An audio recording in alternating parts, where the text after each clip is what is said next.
Bago tayo magsimula sa content natin, ngayong araw na to, gusto ko lang kayong i-invite or baka gusto nyong mag-avail ng template bundle natin na editables for Canva. At napakadami ng nakalagay dito, no? Eto, nakikita ninyo sa screen natin, meron na siyang invitation, ticket invitation, at iba pa, mga notebook covers. Eto, lahat ng mga yan kasama dun sa pinaka-package natin na Canva template at bibigyan ko rin kayo ng 1 month Canva Pro. Pero anyway, simulan na natin yung content natin para sa ngayong araw na to. May nag-comment nga sa atin nung nakaraan, sabi niya, "Boss, makakamura ba kapag pigment ink daw ang gagamitin natin for document printing?" So, syempre, unang-una naman talaga, medyo may pagkamahal yung pinaka-ink ni Epson na nagkakahalaga ng 300 plus kung titignan natin dito sa mga online store. Tignan lang natin saglit, i-type natin Epson 003 kasi eto naman yung pinaka-common ink na ginagamit sa mga printer natin kagaya ng Epson 3210, Epson 5290, around 300 plus or almost 400. Maliban na lang mga tropa kung gumagamit kayo ng mga Brother or HP na mga printer, yun ay mga ang dapat gamit talagang mga original ink lang. Ito yung kinagandahan kung Epson printer yung gagamitin ninyo kasi napakadaming variety or type of inks na pwede mong magamit sa kanya. Napaka-flexible kasi ng printer neto ni Epson. At kagaya nga nung nag-comment kung mas makakamura daw ba siya kung pigment ink ang gagamitin niya sa printer niya, syempre ang una nating masasabi, oo, talaga namang makakamura ka. Pero mga tropa, syempre alamin mo kung ano yung risk ng paggamit ng pigment ink. Syempre sa price pa lang naman makikita mo, isang piraso pa lang neto, ang katumbas na 4 na kulay ng mga pigment. Pero syempre nga, yung catch, kung ano yung mangyayari kung gumagamit ka ng pigment ink, dapat alam mo rin yung pros and cons. May mga videos na tayo dyan na na-upload, i-search nyo na lang sa mga previous natin na na-upload. Pero ang content nga natin, kung makakamura ka talaga, syempre talagang makakamura ka kung gagamit ka ng pigment ink. At medyo mas marami ka pang magagawa bukod dyan sa mga pagpiprint lang. Pwede ka pang mag-offer ng mga vinyl stickers at kung ano-ano pang mga pwedeng gamitin na application using pigment ink. At yung nagagawa ng dye ink mga tropa, nagagawa rin yan ng pigment ink. Pero may mga pros and cons lang talaga dyan na dapat mong malaman. I-separate video na lang natin yon. May mga uploads na nga ako nyan tungkol dyan. I-search nyo na lang sa mga previous kong upload. Para sa mga nagbi-message sa atin or nagko-comment na nagtatanong, bago kayo mag-comment dyan, bago kayo mag-message sa akin, ugaliin nyo na muna na mag-search sa mga previous kong upload para hindi na nasasayang yung oras nyo na nag-aantay pa kayo ng reply ko kasi medyo sobrang dami na ring nagme-message, pero inuulit ko, nare-replyan ko pa rin naman kayo, lalong lalo na yung mga nagme-message sa atin sa Facebook page. Yun nga lang, yung dito sa YouTube natin talagang dumadami na talaga So ayun, no, ugaliin nyo munang i-search sa mga previous kong upload para hindi nasasayang yung mga oras ninyo. Pero usapang makakamura using pigment ink, talagang ang makakamura. Pero kung gusto mo talagang makamura at kung ang punto mo lang naman mag-print ka lang na mag-print at mag-print ng mga documents, I highly recommend na mag-stick ka na lang using dye ink. Talagang mas makakamura ka dito. Kung nakikita ninyo yung dye ink ni Hansol, 40 pesos lang, 100 ml na. So, kung usapang pamurahan, mas mura di hamak yung dye ink. At lagi ko nga sinasabi sa inyo, bawat ink may mga kanya-kanyang aspeto or application yan kung para saan mo siya ginagamit. So, para sa akin mga tropa, using dye ink, pang mga documents ka lang dyan. And kung nagpiprint ka or nag-cater ka ng mga calendar, talagang makakamura ka using dye ink. Yung mga ibang nagbebenta ng calendar, dye ink ang ginagamit nun kasi nga mas mura. So titignan ninyo, 40 pesos lang halos, 'di ba? Ang dye ink ni Hansol kung ikukumpara mo siya sa pigment ink. Totoo to mga tropa, 100%. Lahat ng mga naka-workforce printer na nagpiprint ng mga notebooks or mga nagpiprint ng mga calendar, dye ink ang ginagamit niyan. Kasi nga yung application ni dye ink para dyan talaga. And kung titignan naman ninyo yung pigment ink neto ni Kuyi, 100 peso. Pero kung titignan mo yung Kuyi na dye ink, ganun din. 40 pesos or 30 pesos. Dati nga 20 pesos lang to. At inuulit ko, yung mga naka-workforce printer na nagpapa-job out ng mga kalendar, lalong-lalo na ngayon malapit na ulit pumutok yung pagbebenta ng kalendar. Dye ink ang ginagamit niyan. It's either Kuyi yung brand or dye ink yung brand na dye ink na ginagamit nila or Inkrite na dye ink. 100% dye ink ang mga ginagamit niyan. Kaya kung minsan may nakikita kayo na murang nagbebenta ng calendar, halimbawa sa inyo ang benta ninyo ng long na calendar sobrang mga 50 pesos, mga ganyan, no? Example lang. Pero meron ka makikita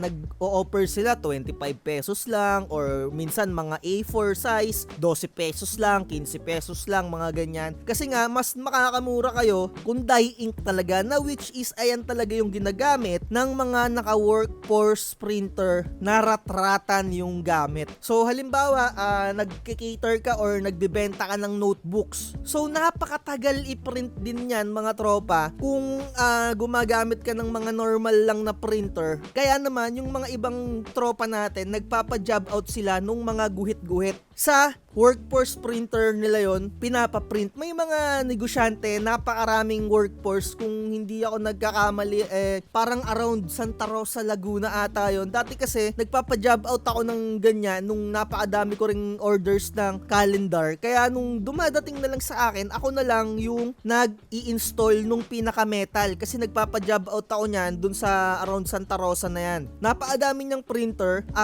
sentimo lang yung bayad ko sa kanya. Kasi kung ako pa mismo yung mag-print nun, napakatagal at syempre mas makakatipid ako kung ipapa-job out ko kasi mura nga lang din nilang na-print yung kanilang mga item kasi workforce printer, napakabilis at additional dye ink, 'di ba? Mas mura. And kung makakamura ka lalo kung litro-litro yung bibilihin mo. Ayan, 'di ba? So, ayan, sana nagkaroon kayo ng idea and bibigyan ko rin kayo ng example output natin, mga tropa, using pigment ink. Alam ko naman gusto nyong magsimula ng printing business at alam ko gusto ninyo na isang printer lang yung gamitin ninyo. And I highly recommend na at least kahit papaano magkaroon man lang kayo ng dalawang printer. Pero kung nagsisimula pa lang kayo, napakadaming brand din naman na pwede mong tiyagain. Halimbawa, sa una, bumili ka muna ng Canon printer na nagkakahalaga ng 3,000, yung G1010. Madalas mag-sale yan. At may nag-message sa akin, napanood daw niya ako na halos nire-recommend ko din daw yung Canon G1010 and etong Epson 121, pero mas napili niyang bilhin yung Canon G1010. And ngayon, ang dami niya ng printer, ang ganda na nung workplace niya, sobrang tuwa niya, mga tropa. Nag-send din siya kahit papano ng token of appreciation and maraming salamat sa iyo, tropa, sa isinend mo din. And kagaya ng sinabi ko, nasa sipag nyo na rin yan kung papaano kayo gagalaw, no? So ako naman medyo guide lang din ako dito and ayun lang, ipapakita ko nga sa inyo, no? Eto, yung pinrint ko, mga tropa, using my pigment ink. And dito nyo makikita din kung ano yung pagkakaiba nung kulay-kulay niya. Eto, standard printing lang natin to. As is, wala akong binago. And syempre kung standard printing lang, mabilis din yung pagpiprint niya. Eto yung magiging output niya. So kung tatanungin niyo ako kung pigment ink using Epson, kung ano mang printer ninyo na Epson, okay naman, 'di ba? Ayan, ganyan yung output ng aking Epson 805. So kung mapapansin niyo, medyo may mga linya-linya na hindi maayos kasi medyo matagal na rin kasi yung Epson 805 ko. And ginagamit ko rin talaga siya, yung pigment ink ko, sa mga customer ko na gustong mag-discount. Kasi nga,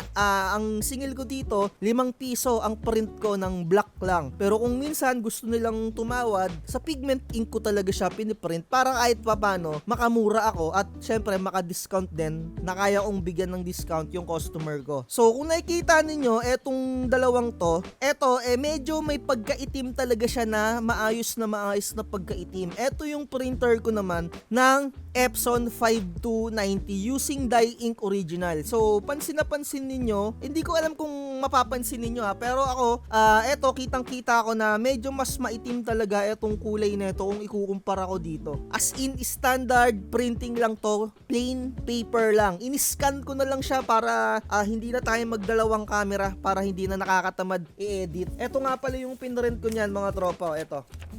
In-scan ko na lang, scan copy. Ayan. So, di ba okay naman? And alam ko, gusto nyo na isang printer lang talaga yung gamitin nyo. Kasi dati, nag-come up din ako ng ganyan. Sabi ko, isang printer lang muna gagamitin ko. Pero nag-aalangan kasi talaga ako noon, natatakot ako na mag-pigment ink. Baka ako masira. Kasi hindi pa ganun kalakas yung loob ko eh. Napakahina pa kasi isipin mo, ang gusto ko talagang printer noon, Epson 805, kung i-pigment ink ko siya, baka masira. Kasi iba talaga yung dating kung mag-pigment ink ka, iba yung pros and cons niya, nandun talaga sa kaba ko na yon na baka masira ka agad. Kaya hindi muna ako nag-pigment ink noon, sa totoo lang. And alam ko nararamdaman nyo rin na hindi muna kayo mag-pigment ink. And ganun naman talaga. Kailangan nyo muna ng certain na magpapalakas ng loob sa inyo. Sa akin, nagpalakas ng loob ko mga tropa nung medyo mapipace out na yung Epson 805. Kasi nga, dye ink lang yung meron ako. So, nung malapit na siyang ma-phase out, buti nakabili ako. And ayun, pinigment ink ko na siya. Parang 3 years na rin ata sa akin tong pigment ink ko na ginagamit ko rin talaga siya for document printing. Kagaya nga na sinabi ko ng mga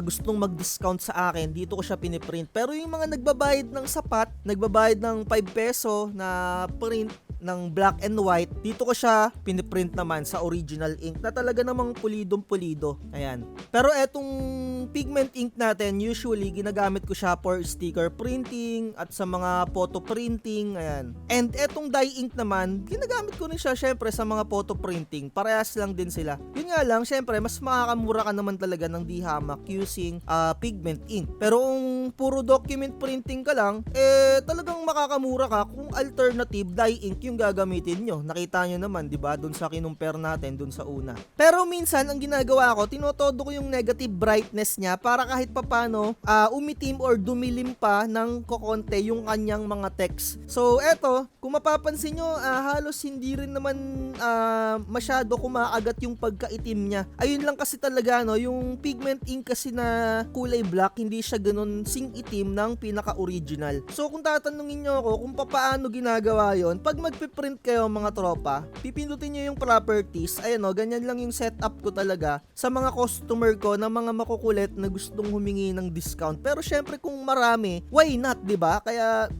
nagugustuhan din ako ng mga customer ko kung marami silang pinapaprint, nabibigyan ko talaga sila ng discount. Dito ko ginagawa naman yung pinapalitan ko or dinidiliman ko. Kung makikita nyo yung preview, yung pinaka-standard niya, naka-zero yung brightness. Kung ipupunta mo sa positive, mas lilinaw or magba-bright syempre, kaya nga brightness eh. Kaya pagka ni-negative mo siya, mas iitim. So, igalaw-galaw nyo lang to para makuha nyo yung pinaka-itim na kulay nung pinaka-output ninyo. And syempre, sa mga nagko-color correct, ang nangyayari dyan, mas more din yung nagagamit ninyo na ink. At may mga nagtatanong din, kapag ka ba hinay yung pinaka-print, yung quality, kinlik nyo yung high, mas madami kayong ink na nagagamit dyan. The more na mas quality yung print, mas madami kayong ink na nagagamit. So, ayun lang, no? So, sana nagkaroon kayo ng idea para dito sa quick video natin. Hindi ko na to papahabain pa. Ayun lang talaga yung maishishare ko na details. Kasi ayun lang talaga yon. So, maraming salamat sa mga patuloy na sumusuporta at shoutout sa mga tropa natin na naniniwala dito sa channel natin. Shoutout sa iyo, Rain, at sa mga nagko-comment dito kay Smurf at dito kay Alex at kay RJ. Sabi nila dito, no, may pre-kunwari na template eme. Napaka-overpriced ni tito mo. Nagko-comment sila sa mga previous kong vlogs, no, tungkol dito sa mga nire-real talk natin ng mga printer prices. Ayan, no. Sabi pa niya dito, true, kilala ko yon, umay din sa mukha nun. Shoutout sa inyo mga tropa at eto no, salamat daw sa akin. Hindi lang information daw ang binibigay ko, kundi warning o paalala para dun sa mga mapagsamantalang mga seller. Ayan talaga yung pinaka-ayoko, yung mga nange-exploit ng mga tao. Yung tipong sobrang dami mong subscribers tas inuuto mo yung mga nanonood sa'yo, no? Sobrang bobo naman ng mga nagpapauto, 'di ba? So eto no, sabi naman dito ni Alex Tapitan, galing ng paliwanag mo bro, maliwanag at laking tulong sa mga di pa nakakaalam sa printer. Salute din sa inyo sa mga walang sawang pagsuporta. Kung meron kayong mga katanungan, message lang kayo. At shoutout sa'yo Makagagigo, dahil sa'yo nagkaroon ako ng content, no? Dahil tinatanong niya kung mas mura ba daw ang pigment ink for document printing. So hanggang dito na lang yung content natin. See you tomorrow mga tropa. Like, share, and subscribe. At lagi ko sinasabi, huwag magpapauto. Bye-bye. Message lang sa mga gusto mag-avail ng templates natin. Makikitang pusong dinaan sa promo. Huwag kang magpapauto, mag-isip ka sa pilian. Sa laro ng buhay dama